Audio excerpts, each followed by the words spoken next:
السلام عليكم ورحمة الله وبركاته اخواني. اليوم حبيت فرجيكم الجليد. هاي السفينة اليوم اشتغلت، لكن لسوء الحظ ما تحسن تبحر من الجليد. المي كلياتها جامدة وجليد على الحل، من الصعب جدا انها تبحر للأسف. فحبيت فرجيكم كيف الجليد. هاي هون شوي صغيرة عمل الطريق، لكن لا تستطيع الإبحار. صار لها تقريبا شي أسبوع كامل واقفة، فحبيت فرجيكم الفيديو.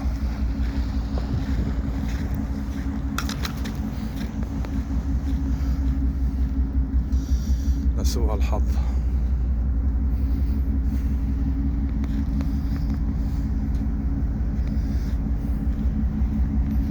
طبعا هون درج. حبينا نفوت فرجيكم من الجهة الثانية أيضا.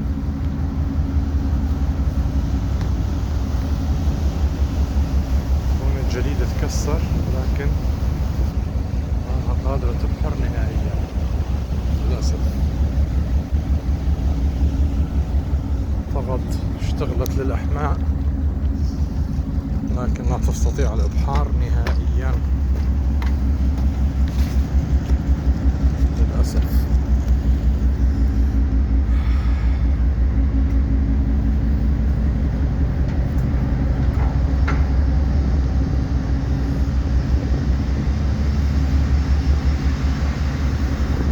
فرجيكم من الداخل.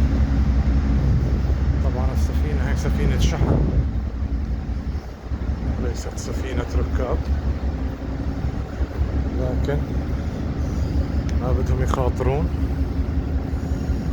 ويبحرون فيها للأسف. مع كل الميلات ما في إلا تحط طريق من الخلف، لكن الجليد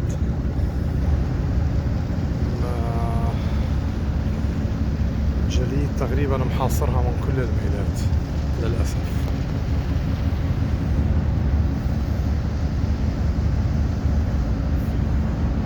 طبعا هاي المي لأنه شغلوها للأحماء ففتحوا طريق، لكن للأسف لا تستطيع أن تتحرك.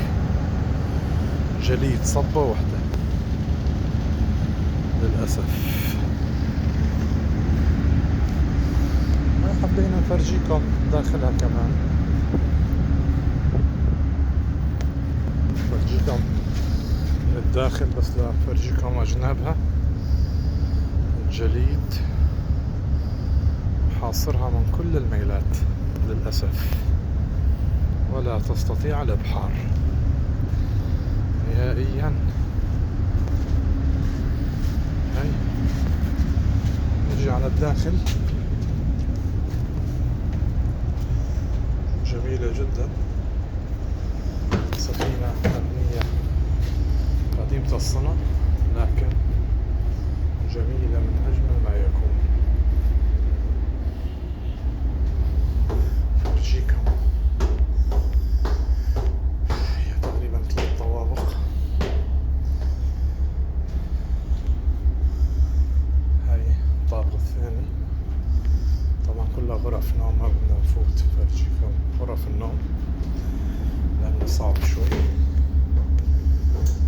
مش صعب، فيني فرجيكم غرف تكون فاضية. في كم غرفة فاضيين فرجيكم إياهم.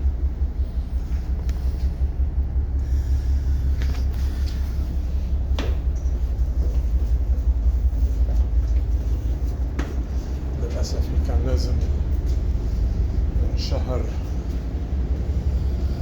هون ننزل فرجيكم كم غرفة نوم. طبعا ما فيهم ركاب.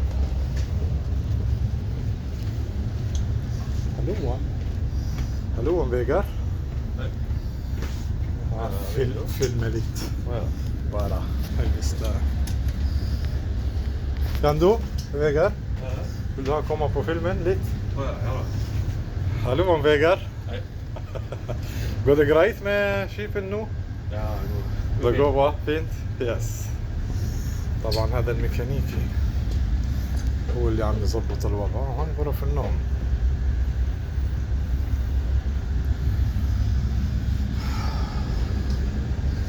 هي غرف النوم مع حماماتها. ما فينا نصور الكل لأنه بعض الغرف فيها ناس للأسف. نطلع نفرجيكم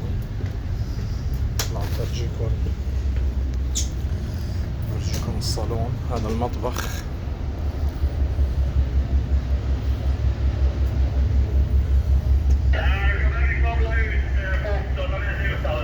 هذا الصالون. طبعا السفينة مبنية من زمن قديم.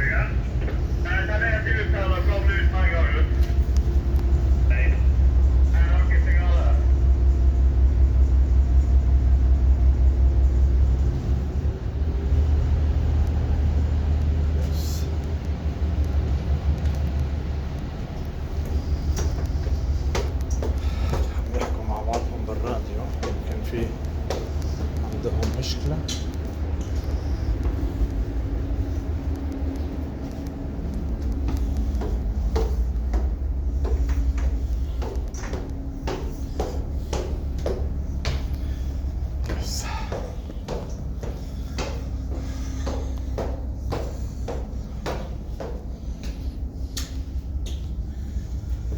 هذا الصالون اللي